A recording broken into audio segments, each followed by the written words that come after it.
exactly 131 days, I'm attempting to follow the advice of my great-grandmother. We're very proud of her. She was the first woman school board president of the Salt Lake City School District.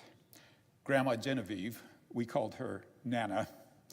She said, listen first, speak when it matters, and let your actions carry the weight. That may sound like it's radical in our social media-driven world here in DC, but I'm committed to following her advice.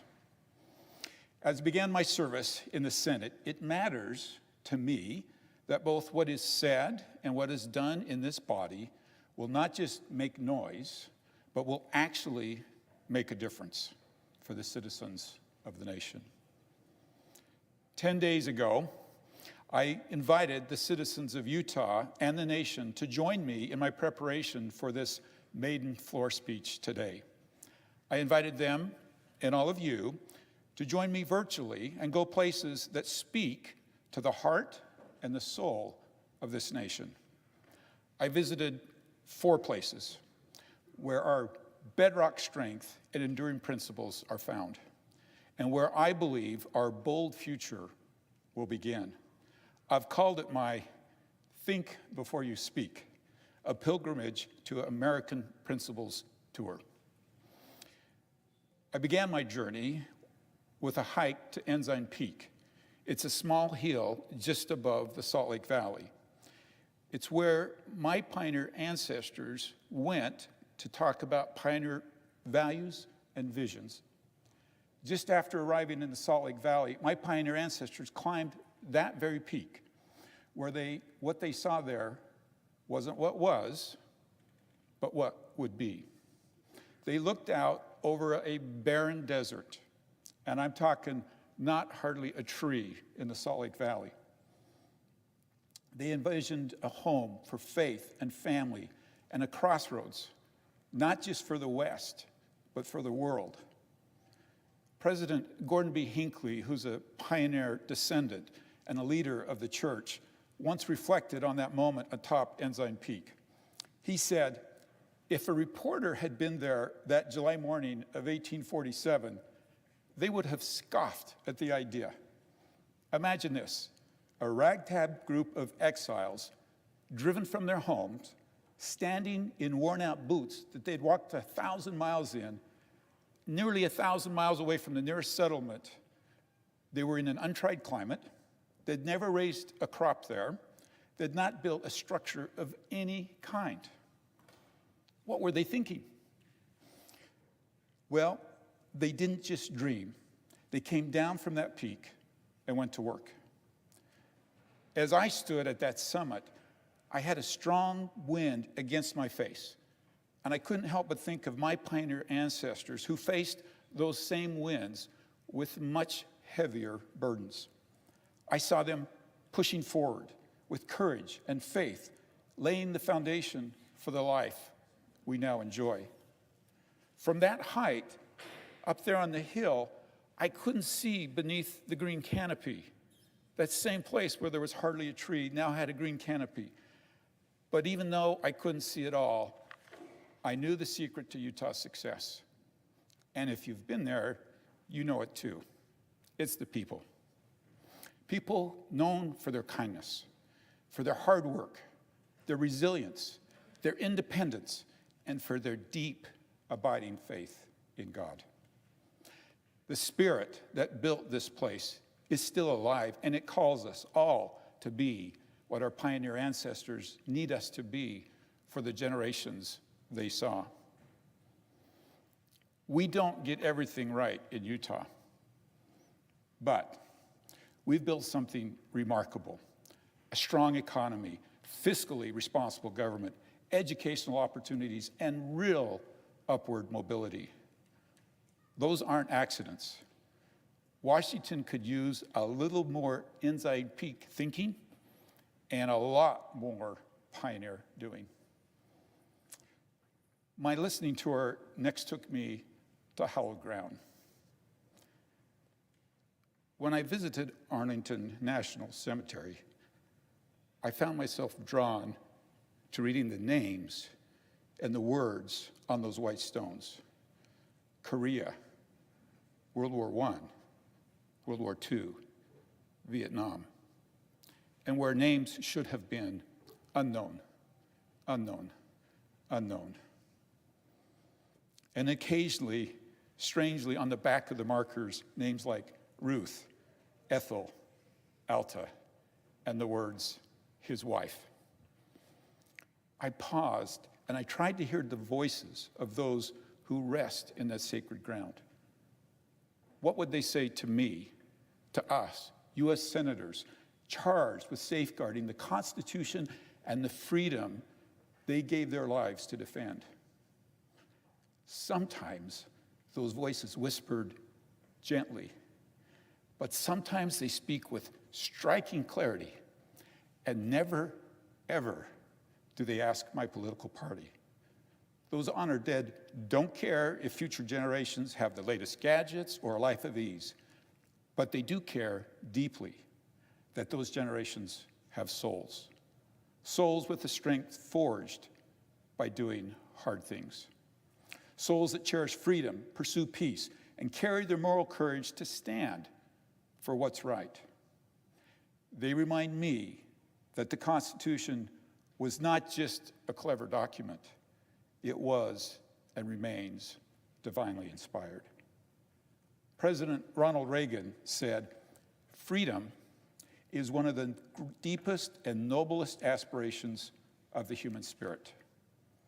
Those who rest beneath the white stones at Arlington didn't die just so Americans could live free. They died so that freedom could take root wherever the human spirit longs for it. Their legacy isn't just national, it's universal. Their sacrifice calls us to something higher. Two headstones right next to each other caught my attention. William W. Kirby and William W. Kirby, Jr. The father had fought in World War I and lived 85 years. The son fought in World War II and died in combat, earning the Purple Heart at age 20. Then it hit me. Family. I recognized that families fight for freedom.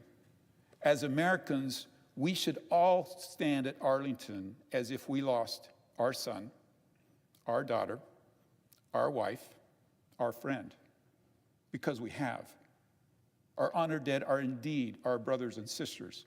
So let's remember, we honor best those who have gone before by standing for freedom today. I walked into the Holocaust Museum alone. But if you've been there, you know I wasn't alone. I was surrounded by thousands of young Americans. And I found myself wondering, do they see what I see? Or do they see without seeing and hear without understanding? This place forces us to confront the darkest chapters of human history and ask whether we've really learned the lessons. As I walked the halls, I was struck by how easily a human life can be devalued. And I kept asking, how? How did so many participate? How did others stand by? How did some serve to enable? And how have so many already forgotten? The late Rabbi Lord Jonathan Sacks once identified both the problem and the solution when he warned, when morality is outsourced to either the market or the state, society has no substance, only systems. And systems are not enough. Today, we're outsourcing more than just governance. We're outsourcing responsibility. Congress outsources lawmaking to the executive branch. Communities outsource compassion to agencies. Parents outsource teaching values to institutions. Citizens outsource critical thinking to curated social media. And far too often, we outsource the truth itself to voices that might be loud, but not always wise. Rabbi Sacks also said, morality cannot be outsourced because it depends on all of us. The Holocaust Museum reminds us that truth, like morality, must be studied, not streamed, learned, not assigned, and understood with the weight of history, not just the opinions of the moment. The values our nation needs, moral clarity, historical understanding, a commitment to peace, can't be manufactured by government or mass-produced by culture. They must be grown, like they always have been, in the cottage industries of family and communities. For my fourth visit, I went to the National Museum of African American History and Culture because I believe unity starts with understanding. And like many Americans, I wasn't raised with firsthand experiences of the injustices faced by Black Americans, Native Americans, and others who've endured the heavy burden of prejudice. But I have come to understand that listening and learning are not one-time acts. They require humility, honesty, and a lifetime commitment. As I walked through the museum, I found myself thinking of and hearing the voices of my dear friend and former colleague, Congresswoman Mia Love. Mia broke barriers as the first Black Republican woman elected to Congress. She used her voice to lift and to call us all to be our better angel. And now she is one. At her funeral, her children read a final message she had written to the nation, words that deserve to be remembered. Mia wrote, "Some have forgotten the math of America. Whenever you divide, you diminish. The goodness and compassion of the American people is a multiplier that simply cannot be measured." She reminded us that America's greatness doesn't come from uniformity, it comes from unity. At a time when division too often drives out decency, Mia's words offer a roadmap back to our shared purpose, not based on race, status, or party, but on the simple truth that we are all Americans. My visit to the African American Museum also reaffirmed something I deeply believe, that as long as bigotry, discrimination, and unfair treatment still exist, we cannot claim to be united. To fully heal, somehow, America must learn the delicate dance of leaving things behind and at the same time, never forgetting them. Easy to say, hard to do. And together, we must do it. For her courage and conviction, her voice, her vision for America, Mia absolutely belongs in the African American Museum, and even more, in the hearts of every American. Well, thank you for joining me on that journey. We could spend days discussing the principles of each of these locations. If we did, I'm afraid I'd be on this floor longer than my good friend, Cory Booker. I do want to thank my Senate colleagues and so many citizens who've shared their lessons from these sacred places, and I want you to know your insight will guide my service. Now, in the very short time I've had to travel my state since becoming a senator, I felt something clear and consistent. Citizens want President Trump to be successful. Citizens also want Congress to work, not just show up, not just argue. They want us to succeed. And I've said many times, I want both the president and this institution, the Senate, to be wildly successful. Sometimes that desire requires us to be wildly honest, something that I think we'll all agree we could use a little more of in Washington, D.C. The way I see it, the odds of Congress delivering real results for the American people go up dramatically when we start telling each other the truth, not just behind closed doors, but out in the open, where the public can see what I believe is their right to know. Honest policy conversations on issues that are vital to the fundamental of our future matter more than ever. I've spent most of my time in Congress focused on 4 major priorities that I believe deserve a fresh and honest look from all of us in the Senate. The first, energy. So let's be honest. It's time we talk more openly about the importance of clean energy. Consumers are asking for cleaner, more responsible energy choices. At the same time, we need to be realistic about the demands of powering a modern nation. Affordability matters. Reliability matters. And we must protect, not surrender, our energy independence. President Trump has put America back on the right path when it comes to energy. I'm also convinced that a healthy economy and a healthier environment are not mutually exclusive. I actually believe they're compatible and inseparable. The simple truth is, Americans want energy that is more affordable, reliable, and cleaner. And they deserve honest, common sense policies that deliver all 3. Number 2, our local communities. All right, my colleagues from the East, bear with me. It may be hard to grasp just how deeply federal overreach affects daily life in Utah. Think about this.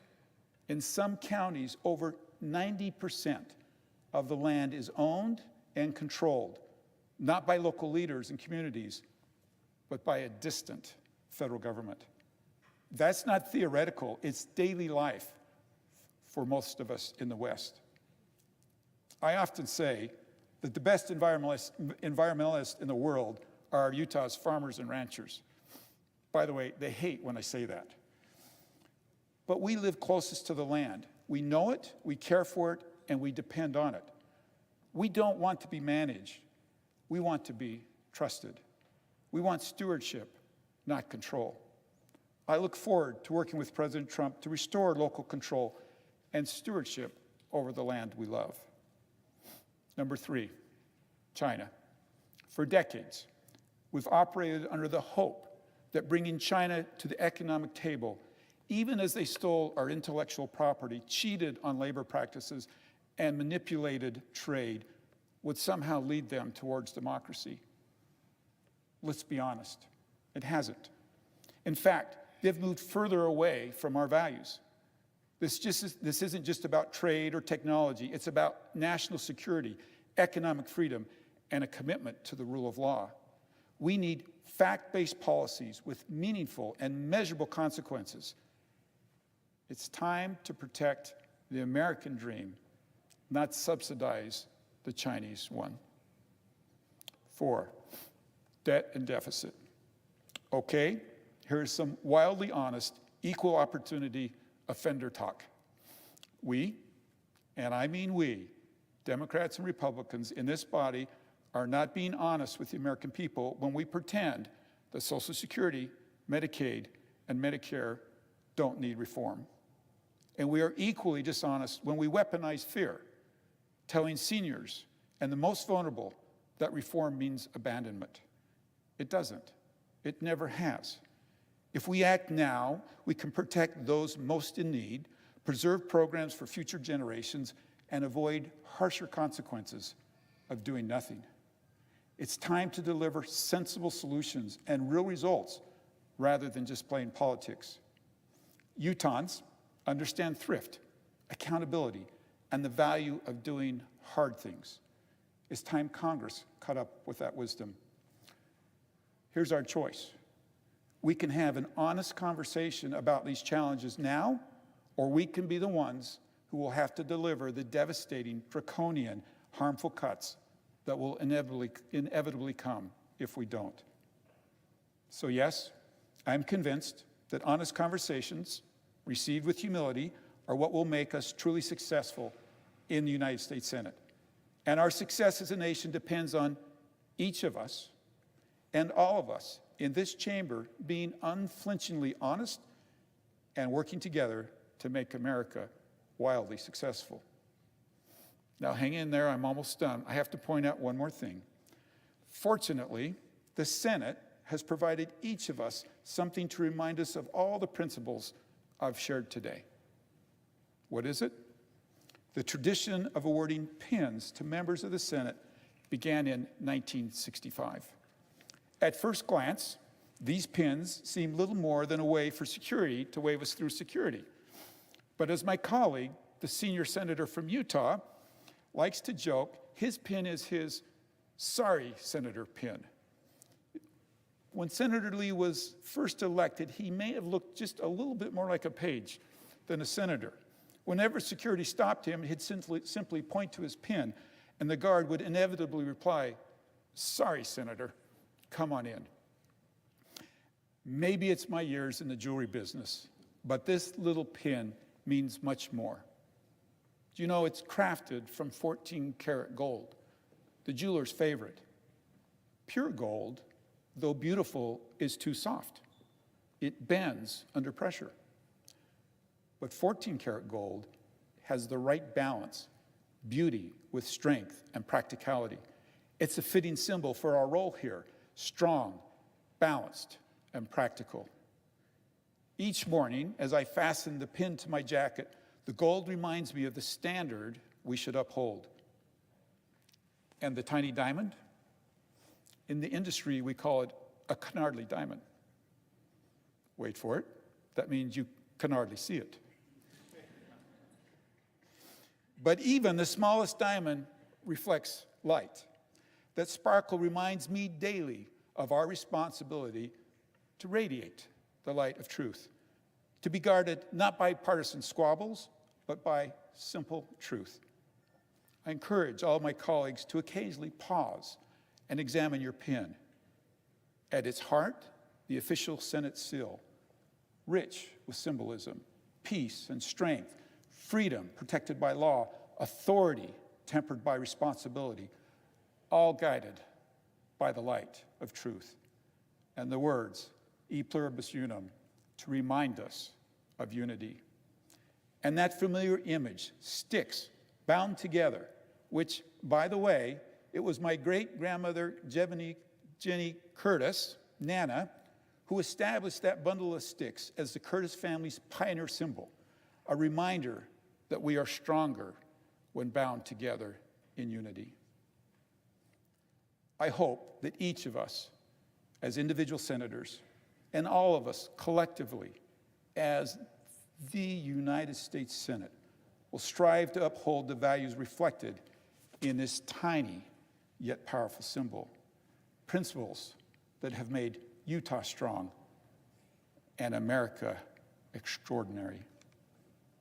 Mr. President, with lessons learned from the principles found in important locations and sacred sites, let us commit to the values that unite us as a nation.